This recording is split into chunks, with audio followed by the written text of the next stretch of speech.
গোপালগঞ্জের কাশিয়ানীতে অসুস্থ মা, স্কুল পড়ুয়া শিক্ষার্থী সহ 4 পরিবারের লোকজনের চলাচলের পথ বন্ধ করেছে প্রতিবেশী মাওলানা রিয়াজ। পথ বন্ধ থাকায় মানবেতর জীবনযাপন করছে ভুক্তভোগীরা। এদিকে মাওলানা রিয়াজ বলছেন, তার বাড়ি ও মাদ্রাসার নিরাপত্তার জন্য তার নিজের জায়গায় বেড়া দিয়েছেন। এদিকে উপজেলা প্রশাসন বলছে, অভিযোগ দিলে নেওয়া হবে ব্যবস্থা। গোপালগঞ্জের কাশিয়ানী থেকে ইবাদুল রানার প্রতিবেদনে বিস্তারিত জানাচ্ছেন বৃষ্টি দাজেল। গোপালগঞ্জের কাশিয়ানী উপজেলার ওরাকান্দি ইউনিয়নের সাফরিডাঙ্গা গ্রামে বালাম মোল্লা দীর্ঘ 25 বছর ধরে বসবাস করছে।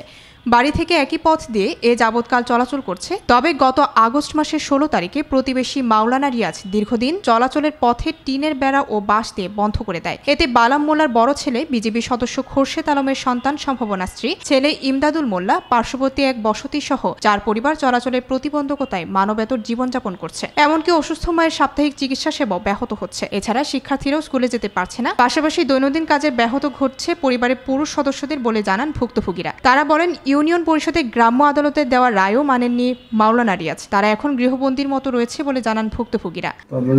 ব্যবসা বন্ধ, আমি একটু ব্যবসা করতাম, তাও আমি আর যাইতে পারি। এখন আমার স্ত্রীকে নিয়ে ডাক্তারখানা যেতাম, সেই স্ত্রীকে নিয়ে আমি ডাক্তারখানায় যাইতে পারছি না। 10-12 দিন যাবৎ আমাদের যে আটকে ধরে রেখেছে, কিন্তু দেখা যাচ্ছে এই বাচ্চা কাছে আমার স্কুল যেতে পারতেছে না। পুরনো যে রাস্তাটা, এই রাস্তাটা দেখা যাচ্ছে আমরা এখন আর যেতে পারতেছি না। সুস্থ একটা দেখা যাচ্ছে একটা সমাধান আমরা চাই।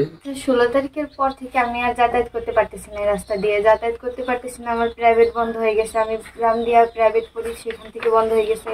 যেভাবে বের হতে যায় সেভাবেই বেড়া।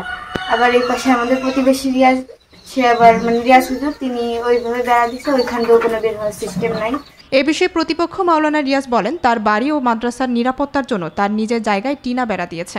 আমার জায়গার ভিতর দিয়ে আমার বাড়ি এবং মাদ্রাসার নিরাপত্তার জন্য আমি টিনা বেড়া দিয়ে ঘিয়া এই অবস্থায় আমি আছি। এদিকে কাশিয়ানী উপজেলার নির্বাহী কর্মকর্তা পলাশ কুমার দেবনাথ অভিযোগ পেলে অবশ্যই তদন্ত করে ব্যবস্থা নেওয়া হবে বলে জানান তিনি। এছাড়া তিনি বলেন, কারো পথে বাধা দেওয়ার কারো এখতিয়ার নেই। আমাকে যদি অভিযোগ দেয়, তারা তাদের অবশ্যই তদন্ত করে আমি ব্যবস্থা নেব। কারোর পথ বা বাধা দেওয়ার কারোর এখতিয়ার নেই।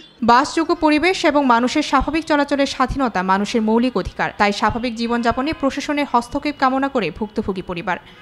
বৃষ্টি দাজেল, আনন্দ টিভি, ন্যাশনাল ডেস্ক।